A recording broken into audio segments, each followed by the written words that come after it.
안녕하세요. 능국 연세부동산입니다. 다산신도시 진건지구 A3블록 10년 분양전환 공공임대주택 자녀세대 및 예비입주자 모집공고가 나왔습니다. 단지 이름은 다산역 자연엔 푸르지오이고요. 입주자 모집공고일은 24년 3월 14일입니다. 청약 신청은 3월 25일 날 1순위, 3월 26일 날 2순위고요. GH 청약센터 앱하고 인터넷으로 접수를 하시면 됩니다. 무주택 세대 주, 세대 원 모두 신청 가능한데 1세대에서 한 분만 신청을 하셔야 됩니다. 10년 분양전환 공공임대주택은 10년 동안 임대를 하고 그 다음에 분양 전환돼서 이 계약자인 임차인한테 소유권 이전을 해주는 주택이다. 이제 이런 내용이고요.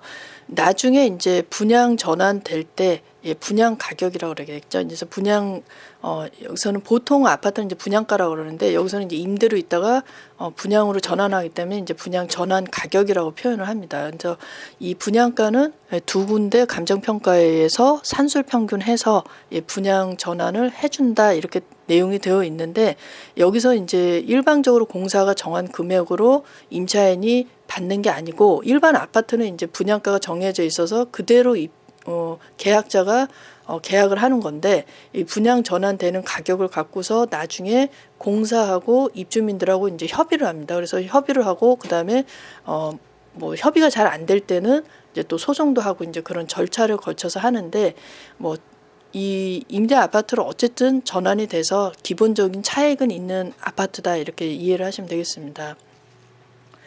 모집 규모는요. 51 타입, 59 타입, 1272세대이고 현재 공가 호수가 14세대가 있는데 자녀 예비자 수가 없습니다. 이 지금 다산역 지금 자연엔 푸르지오는 원래 한 1년 전에 최초 입주자 모집 공고를 했었습니다. 그리고 지금 입주를 앞두고 있는데 공가 호수가 있어서 지금 자녀 예비자 수로 들어와야 되는데 지금 자녀 예비자 수가 없어서 일단은 자녀 세대 모집을 하고 그 다음에 이제 예비 입주자를 모집을 하는 겁니다. 그래서 여기 보시면 이제 공가 호수가 14개가 있고 자녀자 예비자 수가 없다 이렇게 되어 있습니다. 그래서 자녀 세대로 들어오시는 분들은 이제 요번에 6월 7월에 바로 입주를 하는 거고요. 예비 입주자로 들어오시는 분들은 입주를 대기를 하는 겁니다. 그래서 좀 시간이 조금 더 걸린다 이런 얘기인데 이 자녀 세대로 지금 이제 당첨이 되신 분들 중에 또 이제 계약을 포기하시는 분들도 있습니다. 그러면 또 예비 입주자 번호 순서이신 분들은 또 먼저 들어가기도 합니다. 그 다음에 이제 타입을 보시면 51 AB, 59 ABC 있는데요. A는 판상형이고 BC는 탑상형입니다. 그래서 59 타입이 51보다는 더 인기가 있고 선호도가 있고요. 그 다음에 BC 타입보다는 A 타입이 더 선호도가 있다 이렇게 이해하시고 신청을 하시면 되겠습니다. 그다음에 이제 임대 조건은 보시면은요, 51 타입은 4,400만 원에 50만 원 정도 되고요, 월세.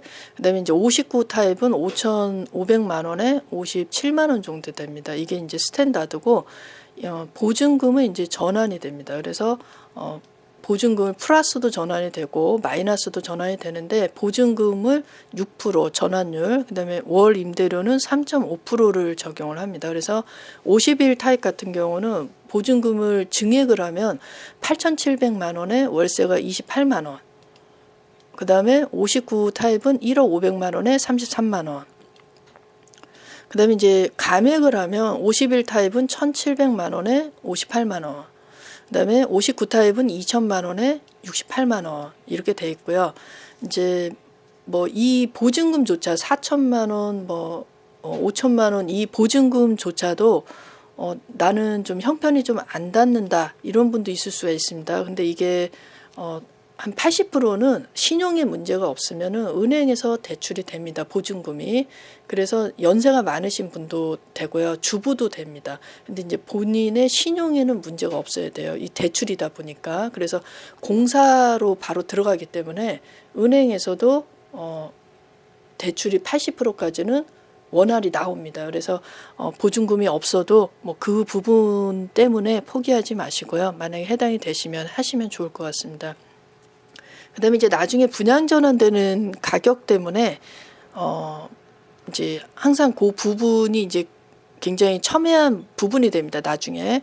근데 이 최초 입주자 모집 공고 당시의 주택 가격이라는 게 있는데 여기 50일 타입을 보시면은 1억 4,400, 59도는 1억 6,600.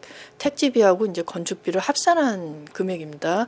근데 이제 이거는 관련이 없다 이렇게 나옵니다. 그래서 이제 이 금액으로 분양 전환 해달라 이러지 말라 이제 뭐 이런 내용인데, 여튼지간에 이제 뭐 분양될 때 뭐 감가상각이라든가 여러 요인도 있고 뭐 또 서민들의 이제 주거 안정 뭐 여러 가지 요소를 반영해서 최대한 임차인 분들한테 유리하게 분양 전환 해주니까요. 뭐 시세 차익이 가능하다 이제 기본적으로 이제 그렇게 이해를 하시면 될 것 같습니다. 예, 그다음에 이제 당락을 결정짓기도 하고 그다음에 이제 순번을 결정짓는 그 신청 결정 방법, 선정 방법에 대해서 이제 나옵니다. 1순위는 기본적으로 이제 지역은 이제 수도권 성년 무주택이면 됩니다. 그다음에 이제 1순위는 청약 통장인데 1년. 그다음에 이제 12회를 납부해라. 이제 이거고 2순위는 청약 통장 갖고 있는 사람이면 됩니다. 근데 이제 이게 너무 많겠죠. 이런 사람들이 너무 많다 보니까 이제 현실에서는 이 다음 조건이 이제 있습니다. 그래서 다음 조건은 이제 동일 순위네. 그러니까 1순위 내죠. 1순위 내에서 경쟁이 있는 경우 3년 이상 무주택.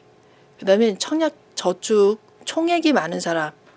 그다음에 이제 그거 외에 만약에 여기서도 똑같다. 그러면 이제 청약 총액이 많은 사람, 이제 이런 이제 순번으로 이제 다툰다, 이제 이런 내용이 있습니다. 선정 기준이 이렇다, 이런 내용이 있고, 이제 여기 보시면은 이제 뭐 세대원이 많아야 되고, 이제 민영 아파트는 이제 가점제를 받으시면은 이제 뭐 세대원이 많아야 되고, 부양가족이 있어야 되고, 이런 조건이 있는데, 이제 이런 공공주택은 청약 저축으로 다투는 게 90%입니다. 그래서 3년 이상 무주택이면서 인 사람들을 먼저 선별하고 그 안에서 청약 저축 총액이 많은 사람을 또 선별하는 걸로 당락을 결정짓고 순번을 결정을 짓는 겁니다. 근데 이제 여기서 종합 저축하고 청약 저축은 한 달에 10만 원만 인정을 해준다 이렇게 내용이 있습니다. 그래서 15만 원을 넣든 30만 원을 넣든 50만 원을 넣든 그 해당되는 월에 10만 원까지만 인정을 해준다 이런 내용이 있기 때문에, 만약에 지금 통장이 지금 가입한 지가 얼마 안 됐거나 무주택 기간이 너무 짧거나 이런 사람들은 지금 이 내용을 숙지하셔갖고 다음에 또 어딘가에 지역에 이런 공고가 나올 때를 위해서 미리 이제 준비를 하시면 되겠고, 또 하나는 여기서 이제 입주자 모집 무주택 기간이라는 게 언제부터 도대체 무주택 기간이냐라는 이제 안내가 나오는데, 만 30세부터 무주택 기간을 봅니다. 그래서 33세가 되면 3년 이상 무주택 기간이 되는 게 원칙입니다. 원칙인데 예외사항이 있습니다. 30세 전에 결혼하신 분들은 혼인 시점부터 무주택 기간이 발생이 되고, 또 하나는 그 신청자는 무주택이 3년이고 뭐 5년이고 10년인데 이 세대원으로 묶여있는 사람 중에 집을 현재 갖고 있으면 아예 청약 접수가 안 되는 거고, 집을 처분한 사람이 있는데 그 사람이 1년이 안 됐다. 그러면 이제 1년밖에 안 되는 겁니다. 이제 그런 사항이 있습니다. 그래서 다음에 또 혹시 내가 이런 사항이 있구나를 이제 아시게 되는 경우에 다음에 이 입주자 모집 공고를 위해서 어떻게 하셔야 되냐면 그 세대원하고 분리를 하셔야 됩니다. 세대원하고. 이게 가점제가 아니다 보니까 이 세대원은 그렇게 필요치가 않습니다. 사실은. 그 상태인데 내가 무주택 기간만 못 채우게 되는 이제 그런 상황이 발생이 되기 때문에 다음에 내가 이런 단지를 내가 신청을 할 계획이다. 그러면 이렇게 조금 세대원 분리라든가 뭐 이런 부분들을 조금 살펴보셔서 준비를 하셔야 됩니다. 그다음에 이제 뭐 소유 여부에 대해서 이제 어떤 기준에서 하냐 이제 이런 내용이 이제 조금씩 있고요. 이 남양주라는 곳이 이제 내 생활 동선하고 또 안 되고 뭐 이런 경우도 있을 수가 있는데 그 만약에 이제 당첨이 되셔서 들어가셔서 되시는 경우에 본인 사업장이나 직장이나 뭐 건강상 요양이라든가 이런 걸로 타시로 넘어가는 경우가 있습니다. 거주나 이제 요양차. 예, 그런 경우에는 다시 또 전대를 할 수도 있고 본인이 임차인이신데 공사에 그러한 사유에 의해서 예, 그 임대를 줄 수도 있습니다. 임차권은 유지한 상태에서 임대를 줄 수도 있고 또 매매도 가능한 경우가 있습니다. 그래서 이제 지역이 너무 멀다 그래서 꼭 내가 안 할 것이냐 뭐 이제 이런 부분도 조금 있습니다. 그래서 그 여기 임차권을 양도한다거나 임의로 양도한다든가 이제 이런 거는 안 되고요. 그 전대라든가 전매라든가 뭐 이런 특이사항의 명분을 갖는 또 사유는 또 허용을 해주는 부분도 있습니다. 그래서 이제 그런 부분도 좀 이해를 하시면 조금 더 본인이 선택할 수 있는 지역이 조금 더 넓어질 걸로 예상이 되고요. 이 부분에 이제 해당되시는 분들이 있으면 도움이 되셨으면 좋겠습니다. 저는 다음 영상에서 뵙겠습니다. 감사합니다.